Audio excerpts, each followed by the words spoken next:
नमस्कार जय हिंद विद्यार्थी मित्र हो, मी अमोल देशमुख स्वागत करतो। पशुधन पर्यवेक्षक भरती संदर्भामध्ये विधिमंडळामध्ये पंकजाताईंनी जे उत्तर दिलं होतं ना, तर त्या उत्तराचं एक पत्रक जे आहे ना, तर ते आता टेलिग्रामवर आलेलं आहे आणि या पत्रकाच्या आधारे विद्यार्थ्यांना असं भासवलं जात आहे की आता ही पशुधन पर्यवेक्षकची जी भरती आहे तर ती लगेच येणार आहे ना। आता काही गोष्टी ज्या आहेत तर त्या मी तुम्हाला क्लिअरली जे आहे ना तर ते या पत्रकाच्या द्वारे सांगू इच्छितो। सगळं काही डिटेल पाहणार आहोत। या पत्राचा संबंध नेमकं ॲक्च्युअल भरतीशी काय आहे, मागची जी भरती होती ती आणखी झालेली आहे की नाही, आणि पशुधन पर्यवेक्षक हे पद फक्त जिल्हा परिषदमध्येच आहे का इतर विभागात देखील आहे ते देखील आपण पाहूया। ठीक आहे, चला तत्पूर्वी आपण काय करूया, आपली ही जी महालिपिक भरती बॅच जी आहे ना तर ती सुरू झालेली आहे। आता तलाठी भरती किंवा नगर परिषद किंवा जिल्हा परिषद भरती ह्याच्यात तर 3-4 वर्षातून एकदा येतात आणि त्यांच्यासाठी आपलं सर्वस्व पणाला लावणं it's not a good strategy. त्यामुळे महालिपिक भरती एक असं ऑप्शन आहे विद्यार्थ्यांसमोर ज्यांचं ग्रॅज्युएशन झालेलं असेल आणि ज्यांचं थोडासा अभ्यास जो आहे चांगला असेल। म्हणजे मला सांगायचं आहे की 190 पडून सुद्धा तुमचं तलाठी भरतीमध्ये सिलेक्शन होईल याची गॅरंटी नाही आहे, पण इकडे 166 155 पर्यंत मुलं जे आहेत ना तर ते सिलेक्ट झालेले आहेत। 4 विषय जे आहेत मराठी, इंग्रजी, गणित, बुद्धिमत्ता, जीके, जीएस हे कॉमन सब्जेक्ट आहेत। फक्त तुम्हाला तुमची टायपिंग जे आहे तर ती इकडे एक्स्ट्रा लागते। ग्रॅज्युएशन आणि टायपिंग तुम्ही महालिपिक भरतीसाठी तुम्ही अप्लाय करू शकता। जवळपास 15,000 प्लस पदं जे आहेत ना तर यासाठी आहे आणि असं नाही की फक्त 3-4 वर्षातून एकदा परीक्षा आहे। प्रत्येक महिन्याला जी काही वॅकन्सी येईल त्यामध्ये तुम्हाला लिपिक पदं जी आहेत ना तर ती दिसणार आहे। म्हणून एक स्मार्ट चॉईस, स्मार्ट स्ट्रॅटेजी जी आहे 2026 मध्ये लवकरात लवकर जर पद मिळत असेल तर महालिपिक भरती आहे। सध्या ही बॅच फक्त 1499ला आपल्या ॲप्लिकेशनवरती अवेलेबल आहे। याचे डेमो लेक्चर जे आहे तर ते चालू झालेले आहे आणि आपली ही जी बॅच आहे तर या 2-4 दिवसांमध्ये सुरू पण होणार आहे। नाव ॲप्लिकेशनची लिंक तुम्हाला डिस्क्रिप्शनमध्ये दिलेली आहे, डेमो बघा आणि तुम्ही बॅच जॉईन करू शकता। जर काही दिक्कत, डाऊट, क्वेरी, परेशानी आली 7066 155 355 नंबरवरती रिच आउट करू शकता। नाव हेच ते पत्रक आहे जे टेलिग्रामवर सध्या व्हायरल होत आहे। नाव आता या पत्रकामध्ये काय सांगितलेलं आहे पहा, मंत्री पशुसंवर्धन, ठीक आहे, 13/3/2026 हे पत्रक आहे आणि या पत्रकामध्ये सांगितलेलं आहे की महोदय दिनांक 12/3/2026 रोजी विधानसभा सभागृहामध्ये अर्थसंकल्पीय चर्चेमध्ये सुचवल्याप्रमाणे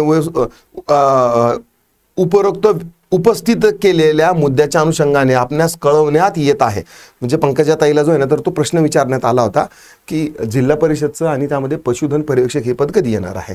राज्यस्तरीय दवाखान्यामधील पशुधन पर्यवेक्षक संवर्गातील 374 पदे रिक्त आहेत। मान्यताप्राप्त संस्थांमार्फत भरण्यात देण्याचा प्रस्ताव सामान्य प्रशासन विभागात सादर करण्यात आला असून जिल्हा परिषदाच्या अखात्रित्यातील 3772 मंजूर पदापैकी रिक्त असलेली सुमारे 1700 पदं जिल्हा परिषदामार्फत भरण्याच्या बाबत ग्राम विकास विभागास कळवण्यात येत आहे। म्हणजे ही जी माहिती आहे स्वतः पंकजाताईंनी जी देखील दिली होती की जिल्हा परिषदमधली जी पशुधन पर्यवेक्षक जी पदं आहेत तर ती आम्ही काय करणार आहोत की भरतीसाठी पाठवलेली आहे। पण या ठिकाणी महत्त्वाची सगळ्यात गोष्ट जी लक्षात घ्यायची आहे तर ती आहे 2023ला जी जिल्हा परिषदेची जी भरती झाली होती जवळपास 18,000 पदं होते, त्याची भरती प्रोसेस जी आहे ना तर ती 2024च्या डिसेंबरपर्यंत चालली होती आणि अगदी 2025च्या जानेवारीमध्ये बाकीच्या जिल्हा परिषदेमध्ये जसं की रत्नागिरीच्या जिल्हा परिषदेमधील जे विद्यार्थी सिलेक्ट झाले त्यांना जानेवारी 2025 मध्ये त्यांना जॉईनिंग देण्यात आलेली आहे। नाव 2 डिसेंबरचा जर आपण दुय्यम सेवा निवड मंडळाचा जर GR पाहिला तर त्यात सरळ लिहिलेलं आहे की दुय्यम सेवा निवड मंडळाच्या कक्षेतील जी पदं आहेत तर त्यांची एक्सपायरी डेट किंवा वेटिंग लिस्ट जी आहे तर ती 2 वर्ष आहे। जर जानेवारी 2025 मध्ये लोकांना जॉईनिंग दिली असेल 25, 26 आणि 27 म्हणजे मी शर्त लावतो तुमच्यासोबत की 2026 मध्ये जिल्हा परिषदेची जाहिरात जी आहे तर ती येणार नाही। राहिला प्रश्न पशुधन पर्यवेक्षक हे जे पद आहे हे जिल्हा परिषदेचंच पद आहे असं नाहीये, हे पदुम विभागाचं आहे, ठीक आहे। पशु विभागाचं जे आहे ना पशुसंवर्धन विभागाचं देखील पद आहे। महानगरपालिकेमध्ये देखील पशुसंवर्धन पर्यवेक्षक जे आहे ना तर ते देखील पद आहे। आदिवासी विभागामध्ये देखील आहे। देन वेटरनरी ऑफिसर जे आहेत ना तर ते हेच पद आहे, ठीक आहे। म्हणजे त्याच्यामध्ये ॲनिमल हजबंड्रीचा डिप्लोमा पाहिजे आणि ते विद्यार्थी याच्यात सिलेक्शन होऊ शकतात.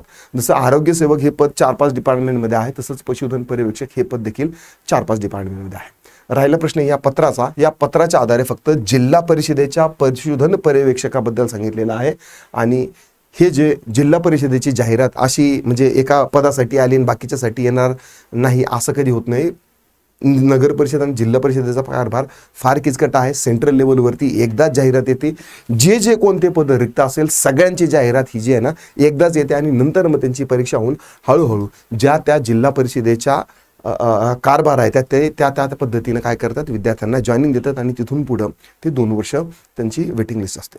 म्हणजे 2026मध्ये जिल्हा परिषदेची जाहिरात येणार नाही आणि पशुधन संवर्धनची जी जाहिरात येणार नाही. बघा, मी तुमच्यासाठी काही काय म्हणता येईल की निगेटिव्ह गोष्टी जे आहे ना तर ते सांगण्यापेक्षा जे खरं आहे तर ते सांगण्यावर माझा प्रभाव असतो.